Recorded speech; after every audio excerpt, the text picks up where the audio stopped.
to introduce my very good friend. Come on out here, Brandy. Dr. Brandy Shufutinsky from the Institute of Liberal Jewish Institute. Okay, there we go. You can say it. Hi, I'm Brandy Shufutinsky. I'm the Director of Education and Community Engagement with the Jewish Institute for Liberal Values. And my friend. And your friend. Okay. All right. So I'm going to have the panelists all come out right now and just take a seat. Dr. Diana Blum, why don't you introduce yourself? Brandy, do you want to introduce the panel? Because that's, do you want to do that? Eli, why don't you, I'm going to introduce Eli Steele, and he is going to introduce the cast of his film. So let's give it up for Eli Steele. You want to do it? Do you want to do it, or you want to tell me, or how do you want to do it? Dr. Diana Blum? Yeah. Jacob, come here, Jacob. Just Jacob. Come on out, Jacob.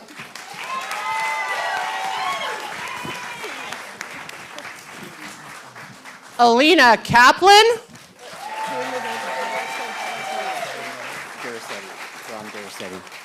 Ram Duriseti. There we go. All right. Well, now that I've butchered everybody's last name, including my own, we're going to start this panel. And I'm Christine Linnenbach. Here we go.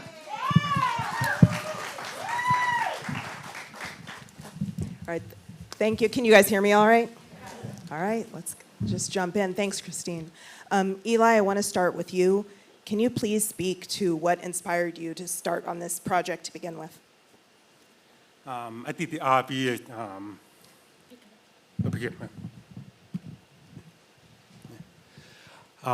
It really was October 7th. So that Saturday, I woke up like most of you, and Star Wars happened. And then on Tuesday, I went down to Long Beach State. I live in LA. And to cover what was sort of a protest. And I didn't know exactly what was happening, why the college students were out there protesting. And so I went down there with my camera. And what was fascinating was these students were activists, and they were in support of Hamas. And very clearly so, they had, you saw the paraglider, postcards and stuff like that. But what was, I think, the most surprising thing was that they didn't even have the decency to acknowledge what happened. And for me, that sort of represented a break in our society where half of the country was going to go this way, and the other half was going to kind of go into this ideology that's justifying this horror. And I had seen this before. Several years ago, I made a film called What Killed Michael Brown? And we went into Ferguson.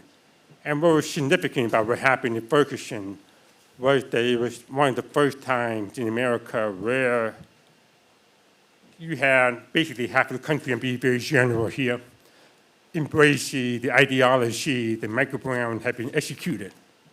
And the other half was embracing the bad. And so again, the country split, bad ideology. And so I was seeing this same thing sort of play out with October 7th.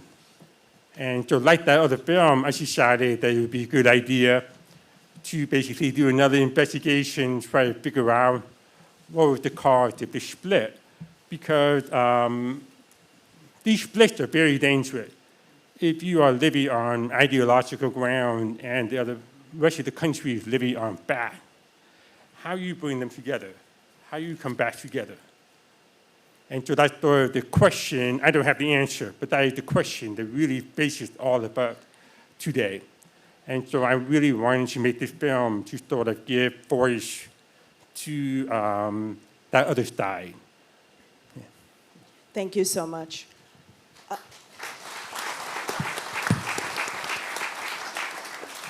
So I actually want to ask all of the panelists to just, briefly introduce yourself and please explain to everyone who's here why you are participating in this project, why you think it's important to you. So Alina, can you start? Can you hear me?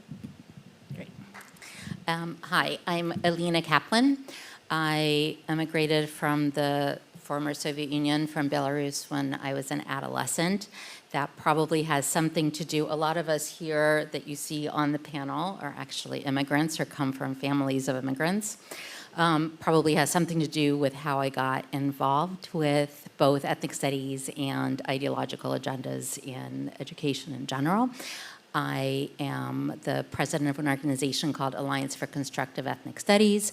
Our purpose is to remove ideological agendas from education and to promote curricula in education that promote mutual understanding between students and critical thinking. And I am here and I wanted to do the film because this is everything that the film talks about. It basically has to do with education for education's sake versus education to promote specific political agendas. And it seemed like a great way to get across that message. I do believe in making sure that we spread that message to as many people as possible and so people understand what is happening in our schools. Thank you.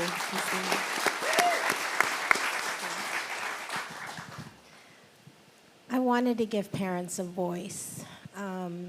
I don't feel that our school boards are set up in a way that we actually have discussions. I think there's an agenda and it's being pushed through, and anyone that criticizes or questions this, whatever curriculum changes or policy changes, or we quickly become the enemy. And I didn't grow up that way. I mean, I thought, parents and schools work together and the child is at the center, not, a teacher's or a Board of Education's agenda. So I felt with Eli, he gave us our voice. And I think for folks who've been reading local papers and seeing how some of our school board meetings have been covered, having sat there and knowing the truth, hopefully there is a little bit of vindication today.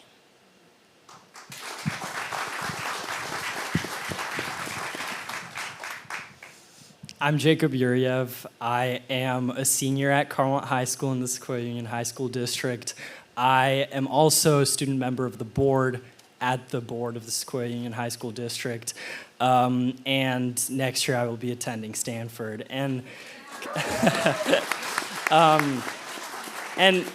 what brought me here is similarly to a lot of other people on this panel. Both of my parents immigrated from the former Soviet Union. My dad from St. Petersburg, Russia, and my mom from Odessa, Ukraine. And, my family went from coming to the United States with maybe $50 in their back pocket to being able to support me living in San Carlos and my little sister, and ultimately excelling at school, and kind of like Diana said in the film, living the epitome of the American dream as we progress through life and as I attend Stanford next year. And as I was on the board when this whole topic of merit came up, I've never been afraid to speak out for what I believe in, and this seemed like the perfect opportunity and moment to do so. And so I said what I believed in, and when I was approached with this opportunity for the documentary, of course I said yes, because as everyone else on this panel, I want to spread our message as much as possible.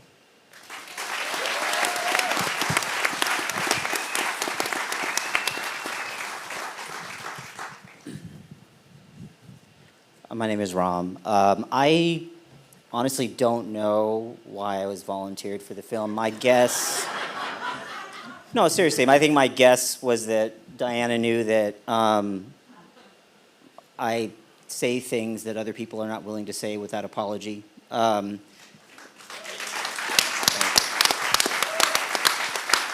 for applause, it's just because I want to say the truth. And I think you knew me from the COVID battles. And so, I was heavily immersed in that and still publish on the matter and so forth and so on. So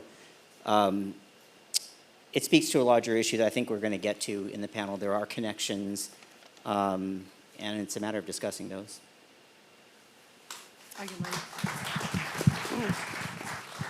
So why am I here? My name's Christine Linnenbach, like I said before, and I'm here because of that woman back there and my mother. She's having her 85th birthday. She's here with us tonight. My mother sent me to the Convent of the Sacred Heart when I was 6 years old. As a Catholic going to a convent, I celebrated my first Passover, where the nuns taught us about Judeo-Christian values and to celebrate what we had in common. My father's going to be 100 this year. My father he was born in 1924 in Heidelberg, Germany. And he taught us that it was in the schools where the students were indoctrinated to hate other groups of people. You were either an Aryan or a Jew. When I went to Lowell High School, I watched as my Chinese classmates were grouped and categorized and punished for being successful. That's where I first started to see the crossover in the curriculum already back in the 80s. That's where my work started already back then.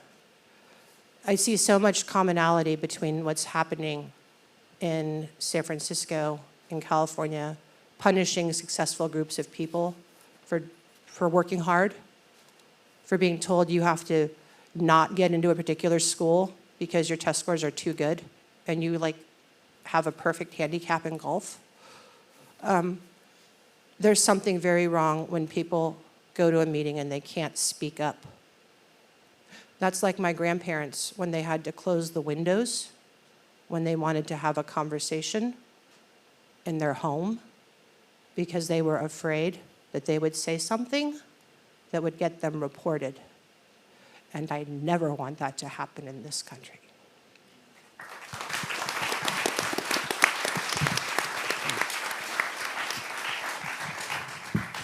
Just a quick thing. Part of when you have a film Queenie, you should thank your co-workers. So I really owe a big thank you to Terrell Allen. I don't know where he is. Is Terrell? But Terrell, it was a huge help. He did everything. There he is back there. He did everything from the camera, drone, to the sound, to the trailer. So he really helped make this film possible. So thank you.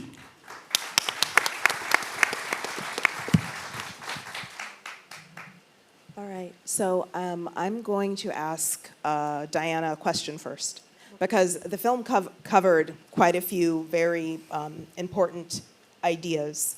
The idea of how anti-Semitism is increasing, perhaps linked to a particular ideology, the idea of how certain policies are negatively impacting merit and access to academic rigor. So I'm just wondering how do you think first that there is a link and a connection between the elimination of merit and the increase of anti-Semitism that we're seeing in K-12 schools? Yeah, and I know this is controversial because even within our parent community, I know folks who believe in the merit issue don't see what's wrong with the ethnic studies issue, or vice versa. And the way I look at it is it's completely connected. First of all, a dumber population is easier to brainwash. I mean, that's just, I know I'm not PC when I say this, but it's true. If you don't know history, if you don't know basic facts, then you're more likely to believe anything. And so when a teacher in a position of power stands there and says something matter-of-factly as if it's true, and you don't have the knowledge or even the critical thinking skills to, assess whether or not it is or understand how to assess, then you're more likely to fall trap in it. And I think a lot of our kids are. Our kids, and they're really smart, amazing, bright kids. Half of them are here, all my children's friends. But they're being led astray. And they're being led astray by our own educators. There's something really wrong with that. So,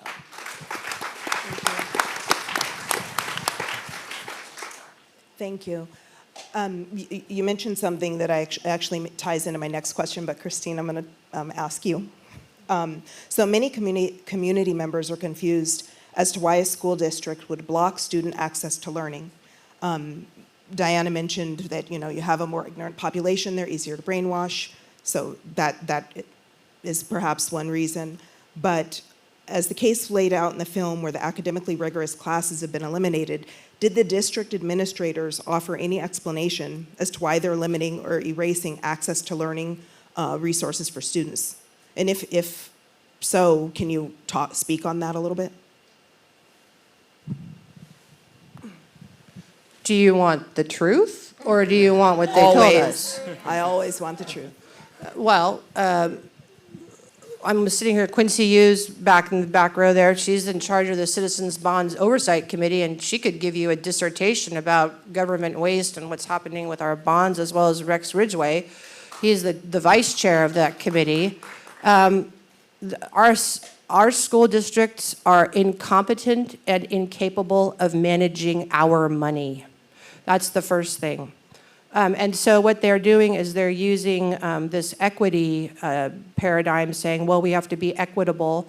They can't figure out how to teach the classes, fund the classes, put the teachers in the classrooms, so they just are getting rid of AP, math, STEM. The Lowell High School Alumni Association had to donate $600,000 to the district to fund AP classes at our school district in order to keep the classes in the school. Right, Quincy? Right. So basically, there's another thing going on too, which is that they don't want Chinese kids and Asian kids who are predominantly at Lowell to be able to access those classes. They then put the funding in other schools, and then they try to get the Asian kids to go to other schools, trying to diversify the school populations. And it's abhorrent what's going on in our school district. Thank you.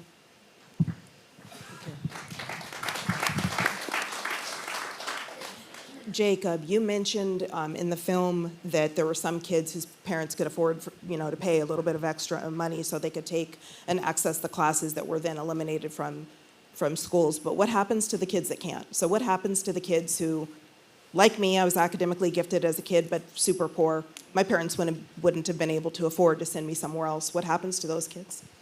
Yeah, well, those kids really have to grasp at the opportunities available within the public education system. And while previously the whole system of public education used to be this epitome of, we offer you the opportunity to go from here to here, now that we're eliminating these honors classes and eliminating AP classes, those same kids that don't have the resources available to take online APs and so on are stuck in the same situation that they were during the civil rights era, where they are not able to do as much as the affluent people around them. And it's kind of further perpetrating this vicious cycle and further depriving them of the opportunity that they should be able to have. Thank you. I mean, that sounds the opposite of equity. So, Ram, in the film you spoke about the idea of academic excellence being viewed as a white value. Can you speak to what maybe you're concerned about that concept being taught to kids?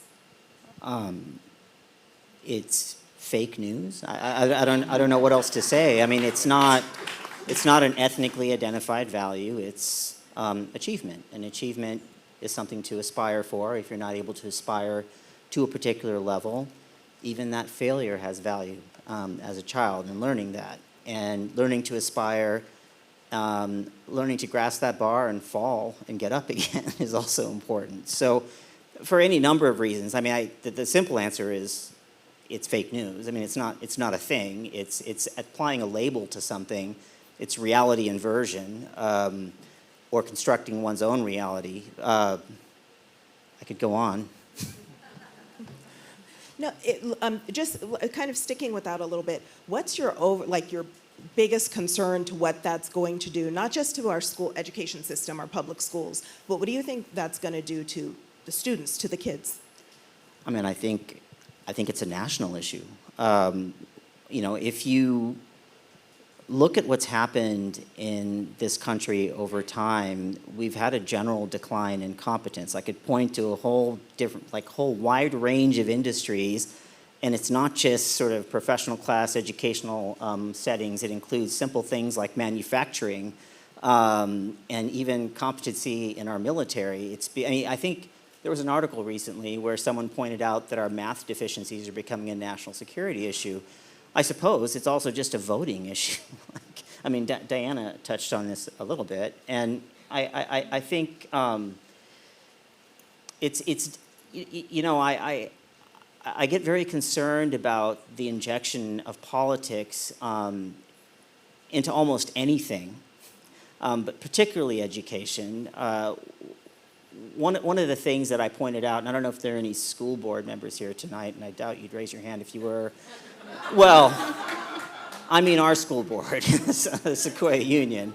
I sent an email to them about the problem with activism in education. And the problem with an activist, and I mean, activism is a good thing. We all are activists in some way. We all care about an issue. We purport to have a viewpoint on it, and we present the data, and we try to convince others. We try to narrow injustice, possibly.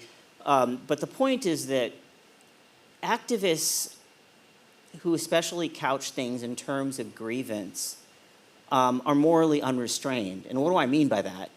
Everything and anything they do is correct, by definition. And so anything that they need to do to achieve their objective, including outright lying if need be, is justifiable because ultimately their goal, by definition, is moral.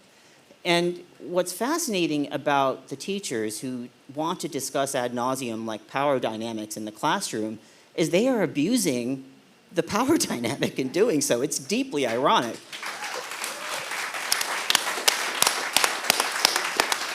And they have no awareness of this. There's absolutely zero awareness of this. And I don't ever see a board member calling them out on this, so I took the opportunity to point this out to the board. Whether or not the irony was realized, I don't know. But, I mean, I know I kind of went on to a meta conversation about the topic, but it really is a high-level discussion.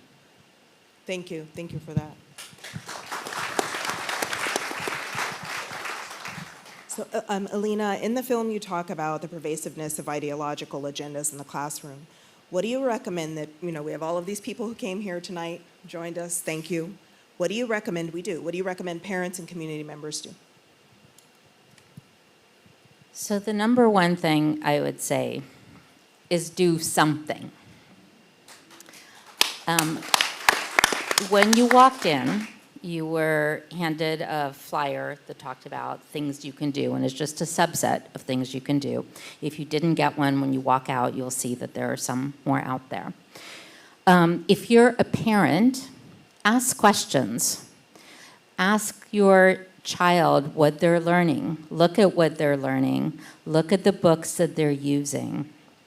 Ask those questions. If the child comes home with a diagram that's diagramming their identity according to ethnic values and that's matching the color of their skin on a circle to see how dark their skin is so they can determine how much of a victim or oppressor they are, speak up.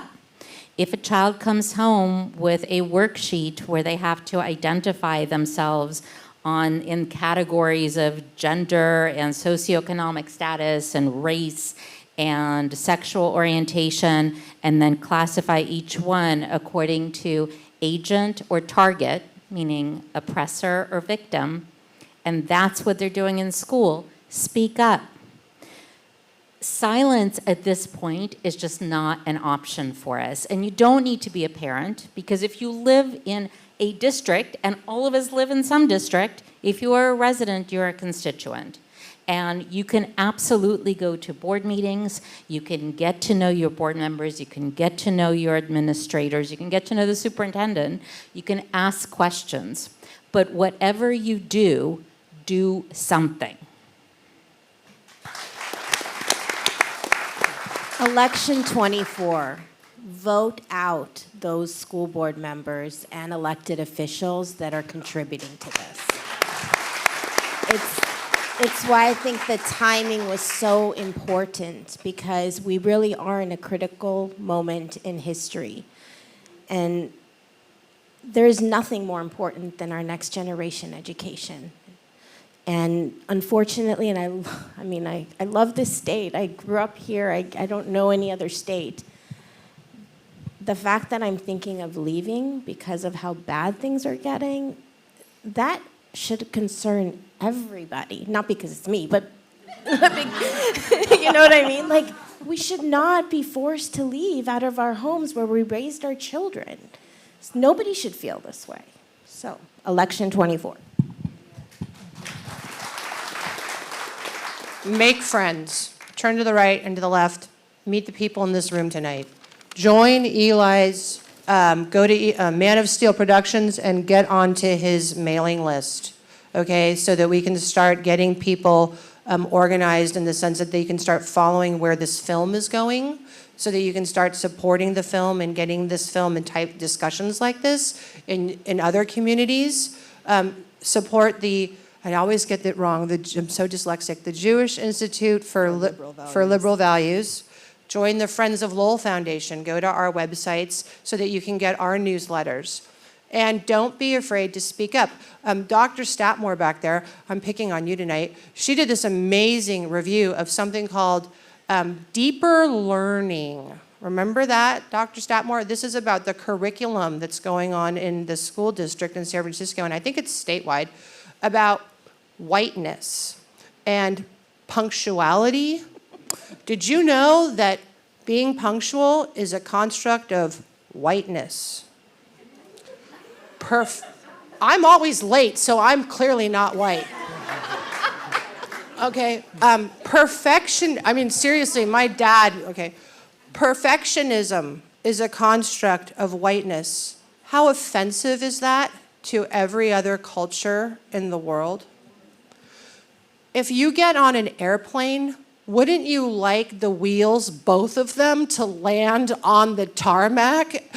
What is the pilot going to say? I'm sorry, I didn't want to be perfect in that landing, so I only put one wheel down. I mean, this is just becoming ridiculous with regard to the curriculum that your children are learning. This is what is going on, and it will take activist parents to reject the curriculum that is being taught at this state level. But again, whiteness. Think about what this means and what we're being taught and what people of color are now. You're either white or non-white, and this is what you were talking about in the film. It was so interesting. I mean, I think the one thing I would say also is that don't be afraid to be called names. They're just names. You know, it's just, you're a racist. Okay, I'm moving on, I'm not. So anyway, as we were discussing, and that's really all you have to do. It's really that simple. And having the courage to just accept the names that are thrown at you, and they're just words, and move on with what you're saying, which is hopefully data-driven, information-rich, and purposeful. People need to wake up. And it should not be lost on you that basically everyone on this panel, except maybe for 2 people, is an immigrant. We know what's possible. All of us. Yeah, I mean, okay, well. I'm not an immigrant. I'm the daughter of immigrant. Oh, get off. No, but I mean, fundamentally though, I think the point is that anyone who's come from another country knows exactly how bad things can get and how quickly it can get there. People need to wake up.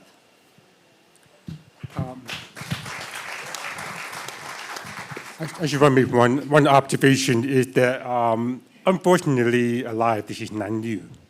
If you look back in the 80s, if you went into the south side of Chicago, where half my family's from, back then, if you were successful, you were accused of being white, acting white. So if you think about that, they've taken that language and they've sort of formalized it. So if you think about what a negative impact it had on the people back then. So they should continue that, they should formalize it, and it's just ridiculous, because come on, if you have, I mean, I remember my son was walking down the street, reading Harry Potter.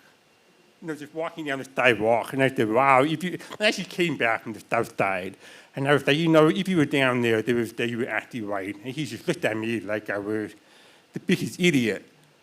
But that's what's becoming normal, and too many of us are accepting that. So I think one of the biggest challenges that we have today is to push back on that. To find the courage to push back on that, and they say, that's just ridiculous, come on. He's reading a book. We should be celebrating that.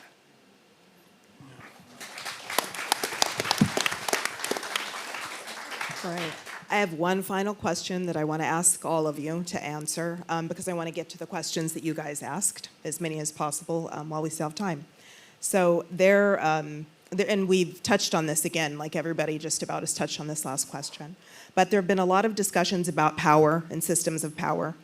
In this specific situation, what you showed us all in your film, it seems as though the system of power is the school district, where the district has the power to allow students access to learning that may impact their lives. What's the overall message that you'd like to communicate to district administrators who hold children's education and futures in their hands?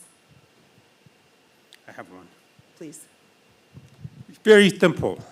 You should either focus on ideology or focus on education. And so they're focusing on ideology. They're not focusing on education. Ditto. Really, it's common sense, right? I want to read a quote, actually, that I wrote down to share with you, in case you haven't seen this. So this is from a book called Education at War, which is a seminal text for ideologically based education. And the quote is from Alison Tiantango Kubalis, who is one of the founders of liberated ethnic studies, a form of ethnic studies that has been permeating our classrooms. The quote is, "Schools are battlefields where war is raged." No, they're not. They're really not. Schools are places where we want our kids to be educated, where we want our kids to learn critical thinking skills, where we want our kids to learn how to be productive and engaged members of our society. They are not anybody's battlegrounds. And it is the job of our educators to make sure that they're not. It is the job of administrators, it is the job of our school districts, it's the job of our elected officials. If you're here today, whether you're an elected official, an elected official to be, hopefully, or a district administrator, good for you. Thank you for listening. Thank you for having the moral courage to do so. But the number one goal of our schools needs to be education, and you need to get better at determining the difference between indoctrination and activism versus education, regardless of how loud those activists are.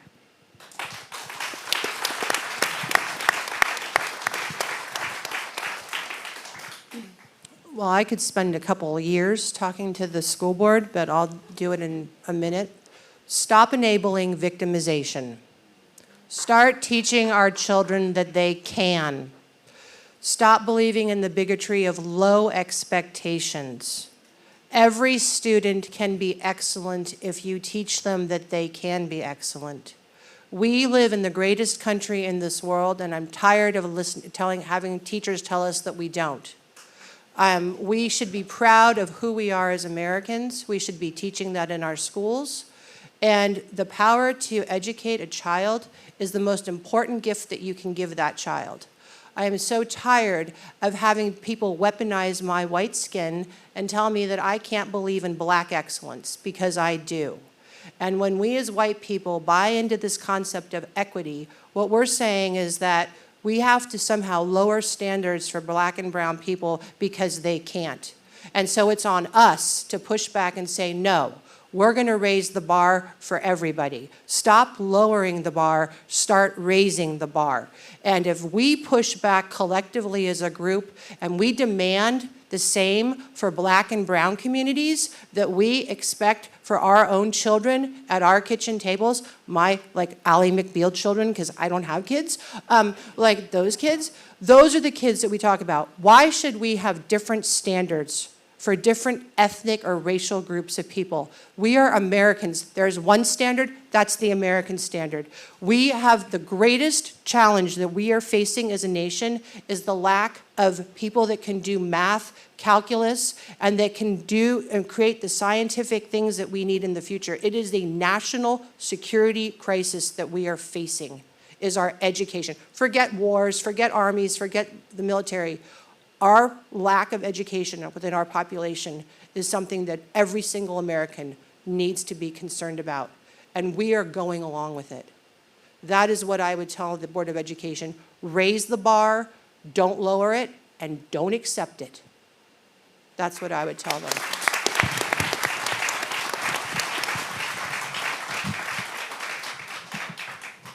To all the boards, I would say stop the virtue signaling. Focus on the root of the problem. Focus on the actual problem. You are not helping the kids who are not learning by taking away learning opportunities from the kids who are. To the teachers, keep politics outside of the classroom. I cannot tell you how often I catch myself sitting in class, writing an essay, and in the middle of it, I realize that I'm not writing what I want to write. I'm not writing what I believe in. I am writing what I think the teacher believes in. I am writing what I think I have to write in order to get a good grade.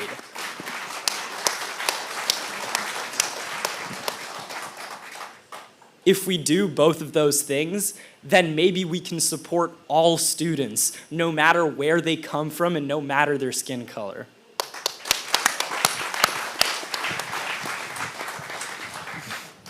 I think the way I would look at this analogy is if you can't complete a pass, you shouldn't be talking about a trick play.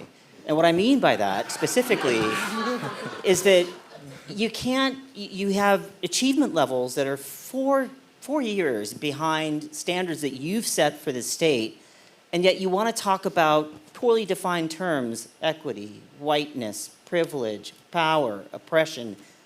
You haven't figured out how to complete a pass. Complete a pass, and then you can talk about sort of really interesting philosophical concepts as much as you want.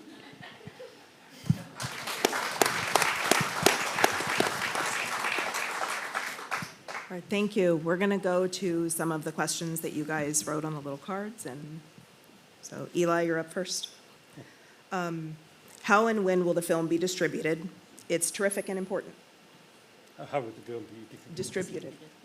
That's the big question that we're trying to figure out at the moment. We're very thankful that all of you showed up. That gives us a very good start. And we have a great team here who is, I made the film, but I'm very thankful that these people have the energy to really push the film out. And I believe, you know what, let's let you answer the question. I'm so glad you asked that question, and I'm glad that I got the pass. We need your help. Distributing films costs money.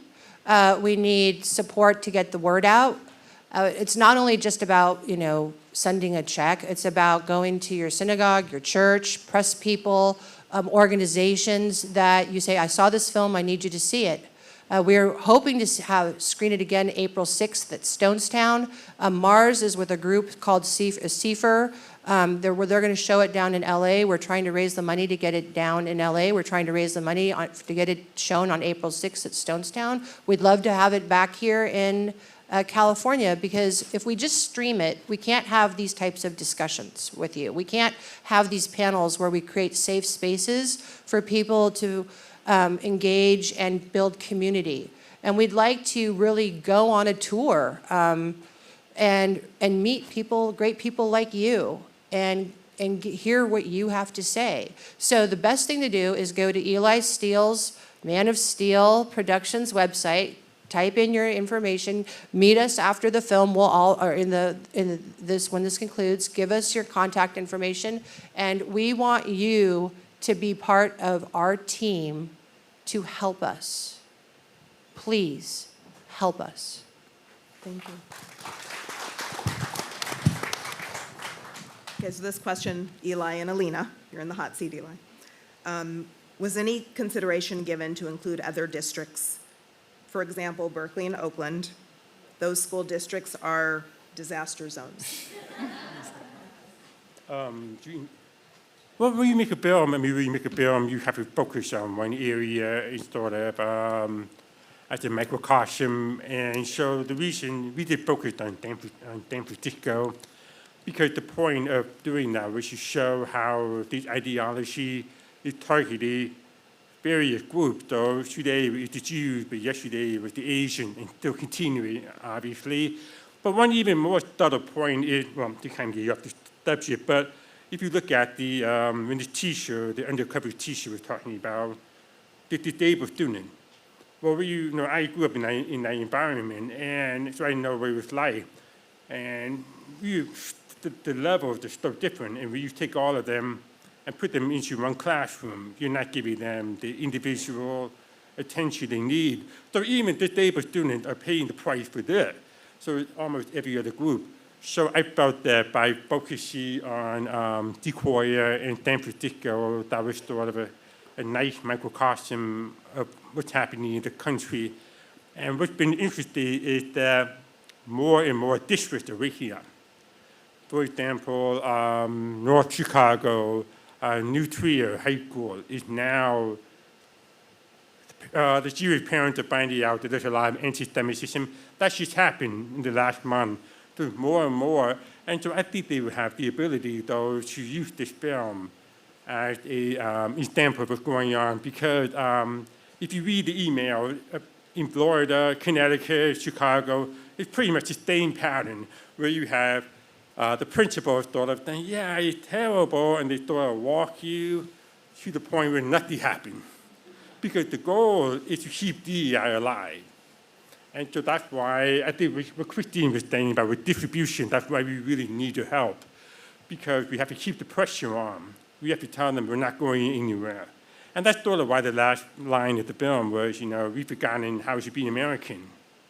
We have not, many of us have not fought in wars, we have not fought in the revolution. So we were born with this freedom, a gift. But today we really have to exercise that and understand what we should lose for our children. So.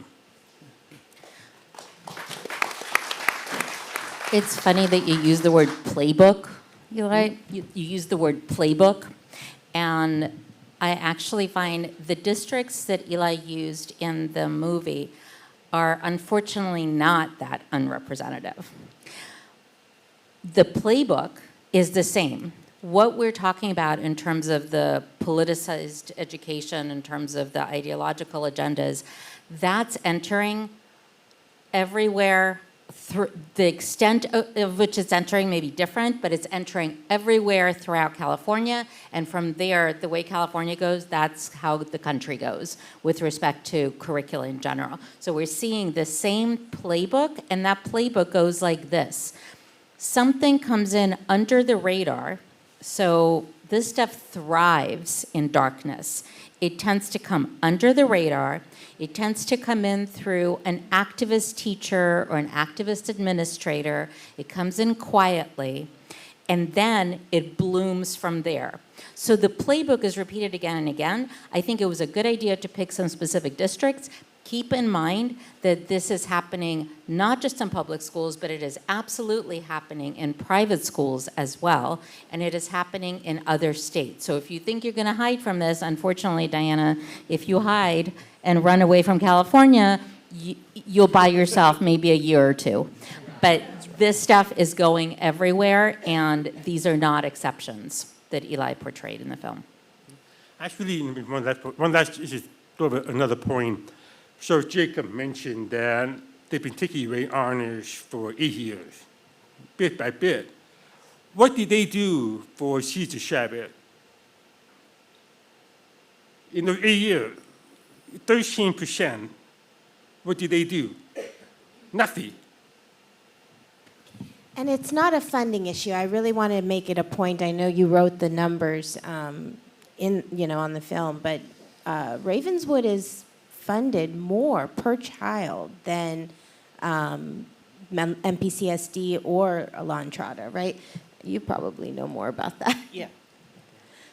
So it's not a funding issue. Where is the money going? Thank you. I'm going to ask one more question, and I'm going to answer it.